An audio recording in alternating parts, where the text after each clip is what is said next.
Welcome back and thank you for staying with us. Let's look at the front page of the Daily Trust newspaper, where the major story is talking about Zamfara lawmaker and ex-local government chair, district head, nabbed over kidnapping.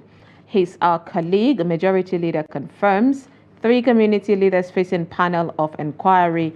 Banditry coming to an end, according to the government. Interesting. They found that story on page 4. All right, below, still on the matter, we have the breakdown of local government areas in 7 states. We have the one from Lagos, Ekiti, Osun, Ondo, Nasarawa, Taraba, and Adamawa State. You get the details of all of this. There is the LCDAs in the local governments on page 4. Beside that, we see patients decry shortage of nurses and doctors in Kaduna hospitals. Private jets rise from 44 to 157 in 20 years. Federal government to pay 633.3 billion naira subsidy as discos rake in 291.6 billion naira in the first quarter of 2024. Below that, we see the local government autonomy fate of over 200 LCDAs hangs in the balance. Now, seem to be a bit confusing, but you find that on page 6. Below the headmaster, there we see anti-protest campaign heightens Obi bags demonstrations. We've seen Obi come out to even deny, saying he's not even the one that is organizing, based on some kind of allegations saying that he was one of the sponsors of this. But yes, definitely we do not expect him to say not to, since we are preaching democracy in Nigeria. Beside that, we see Boko Haram attacks military police in Borno and kills officers in the IDPs. Now, these are some of the stories that you'd find on the Daily Trust newspaper. Now, let's quickly take a look at the Guardian newspaper, where the major story is talking about 2 years after PIA, NNPCL struggles with over $5.3 billion loans, JV debt, and commercialization. Outcry as telcos bar lines days to SIM and NIN deadline. The risks, danger of planned the national protest. Concerns as Nigeria loses about 6 trillion naira to the tax waivers yearly. All right, now they're pointing out another problem. Protest Obi names sponsors as CPPE ones of 400 billion naira daily loss to the economy. We have bandits attack Borno police station, kill with armory, I think, and peaceful giver polls not certain in Edo. Ondo report is warning. Sarab sues CBN over missing 100 billion naira. Okay, and there's support Dangote refinery to reduce petrol scarcity. That's the ex-NDIC MD tells regulators. Now, let's quickly dive into this with our review. I'm so excited about this one. Suleiman Obagaya, CEO, Sky Limit Media Group, and former deputy president of the Nigerian Guild of Editors. It's good to have you.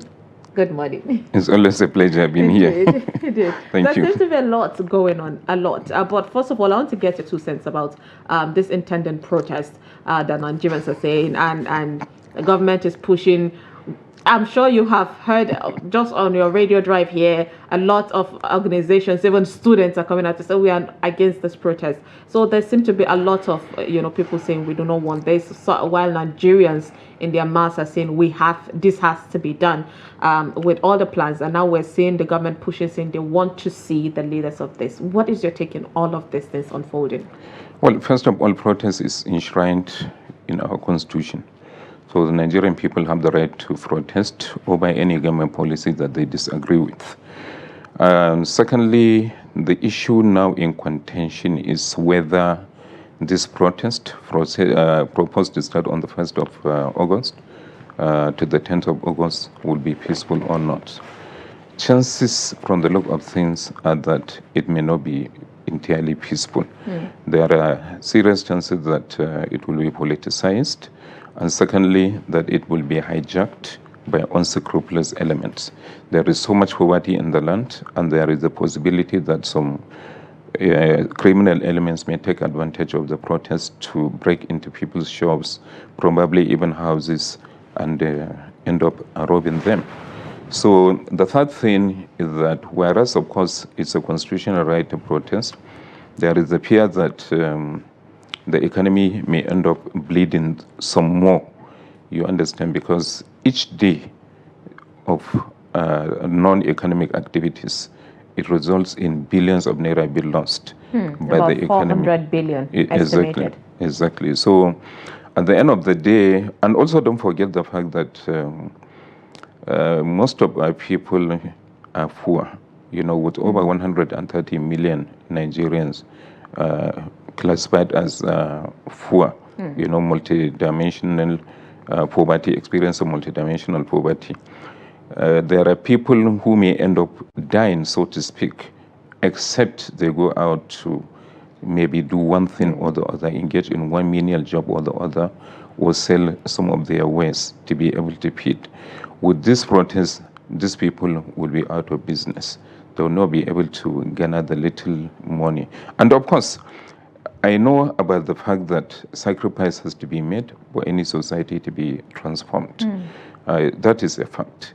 But the bone of contention now is whether this protest is going to be peaceful, whether it is going to be violent.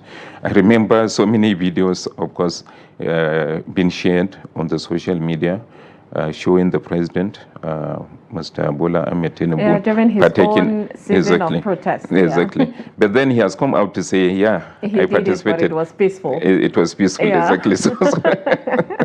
So you see, that's the issue now, whether it is going to be peaceful or not. Honestly, I do not think it is going to be peaceful.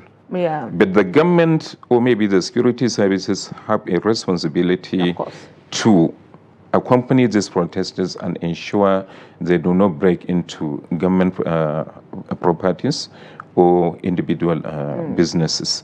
I think this is a major responsibility, but I don't know whether we're asking for too much because the security personnel are grossly inadequate. They are contending with so many issues. So I don't think they, one-on-one, they can be able to man this protest street by street, city by city. And based on the plan, it's meant to be cities by cities. Exactly. Yeah, but so, we hope, honestly, things, I don't think they will need much. I feel the security agent needs to just find out the organizers and liaise with them without intimidation. Until the government stop intimidating, these people, leaders of this protest will not come out. But let's take a look at, speaking of security matters, there's been a chaotic matter. Zamfara has been a state where it has been facing a lot of insecurities, and now a lawmaker, an ex-local government chair, and a district head, are being accused of kidnapping. Now, we have been having more major complaint and allegations saying, some of the leaders are even part of the people fueling this insecurity and banditry situation happening in our country. What is your take on this? Well, first of all, there are two groups I want to comment. One, the intelligence community. Secondly, the Zamfara state government, particularly the governor, Dauda Lawandere, has been up and doing, making sure that banditry or generally crime and criminality gets reduced or totally eliminated from Zamfara state. He has expressed the hope that banditry is coming to an end. We can only be cautiously optimistic about that. We hope he is able to achieve that using the security bots at his disposal. Unfortunately, Zamfara has been in the bad news for long. 2 years ago, I remember a very major bandit kingpin was celebrated, Ado Alero, was celebrated by an emir who bestowed in him a traditional title. Of course, he was suspended a few days after that show of shame. And I remember also in the past few years, so many emirs have been either suspended or even removed from office in Zamfara state on account of alleged collaboration with bandits. And now a legislature and another district head. It's fast becoming normal with Zamfara, hearing this kind of news.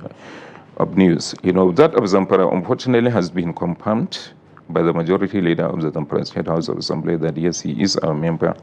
And what happened is that the family of one of the kidnapped an octogenarian of about 80 years. He was kidnapped, and this same lawmaker, according to the family, went about collecting money from them, and he ended up collecting over 20 million. And yet, their father was not released more than 6 months later. So it's now part of the allegation that he has been benefiting from the process of kidnap. Then the most shameless is the district head. I mean, the allegation is that with his connivance, some people were kidnapped, and the whole money collected was a mere 800,000. For 800,000, he was ready, to spoil his integrity. His own people. And to kill his own people.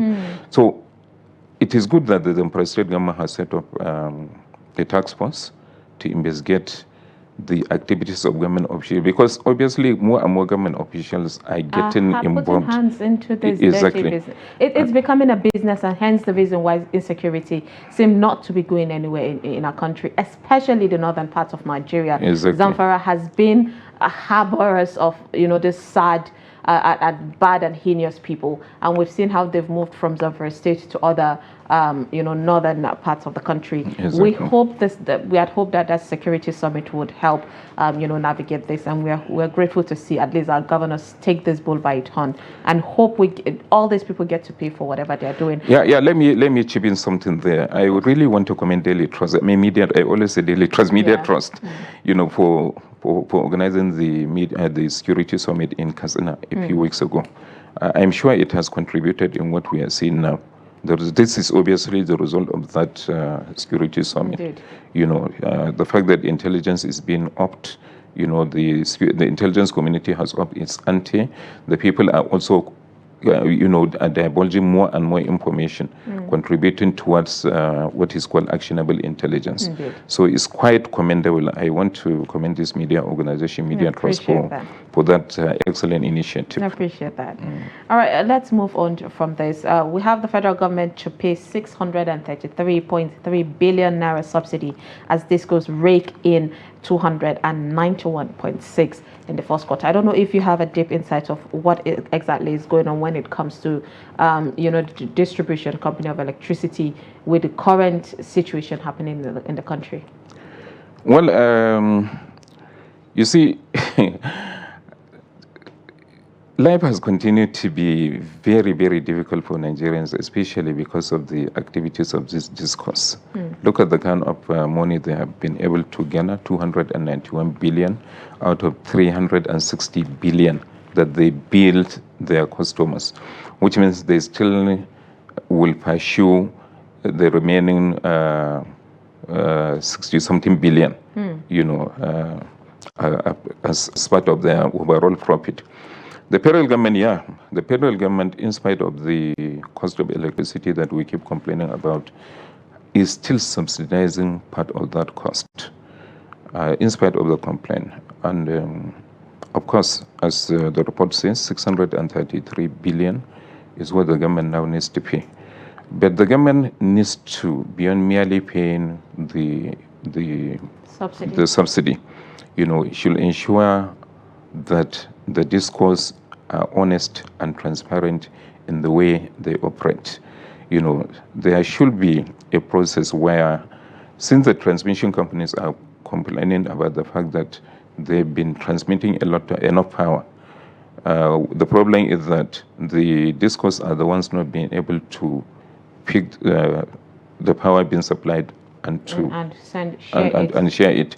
So government should ensure maybe the infrastructure is updated, the power infrastructure is updated, to make sure that this kind of subsidy does not go down the drain. And the second issue also is transparency. Yeah. Just like the oil industry, are we sure this money is the actual, accrual for the subsidy? I pray, that we do not have a situation where some part cards sitting in their air-conditioned office will be inflating the figure for their own personal benefit. If there is anything we've learned is that there seem to be cabals in every crook, Every sector, every sector, exactly. and it's really scary Very as to how scary. far corruption has eaten deep into our system. But quickly, I want to get your take on this, where they're saying it seems the country is losing a whole lot of money because of tax waivers. We've seen the president even waiver taxes on a lot of things to make at least economic activities easier and cheaper for Nigerians. But now they're saying the country is losing money. How do you think we can tackle that situation? Well, you see, the issue of tax waiver, a lot of economists across the world give tax waiver to industries to encourage them to crash the prices of their wares. But that hardly happens in Nigeria. We know of cement companies that have been receiving waivers in billions of dollars. And look at the... And it's bleeding the nation? Exactly. The nation is losing revenue, and those same companies are also pleasing Nigerians, by overpricing their products. So this has happened severally. Look at the Anchor Borrower scheme, through which billions of naira or even trillions was shared to rice farmers. And look at the cost of rice, even the local rice that we've been growing in Nigeria. And that necessitates calls by some people for the government to simply open the border, import rice, so that the price will be crashed for them to be able to afford it. So even after the waivers, Nigerians do not really even benefit from honestly, Nigerians hardly benefit from any waiver. So for me, government should simply charge them in full, let everybody pay his taxes or his custom duties, and let's see how that plays out. Indeed. At the end of the day, we would point out what is wrong and give accolades for what is right. Thank you so much, Suleiman Obaga, for joining us to dissect the front pages. Appreciate it. It's my pleasure. Hopefully we get to see you next Monday again. Yeah, I hope so. All right, with that, of course, viewers, we have come to the end of today's Daybreak. Do not forget, tomorrow we'll come back again to give you updates on everything happening in your country that affects you and me as a whole. At the top of the hour, Emmanuel Fashimi will bring you 360 Sport. I am Sumaya Abubakar. Thank you so much for watching, and do have a lovely day. Please stay safe.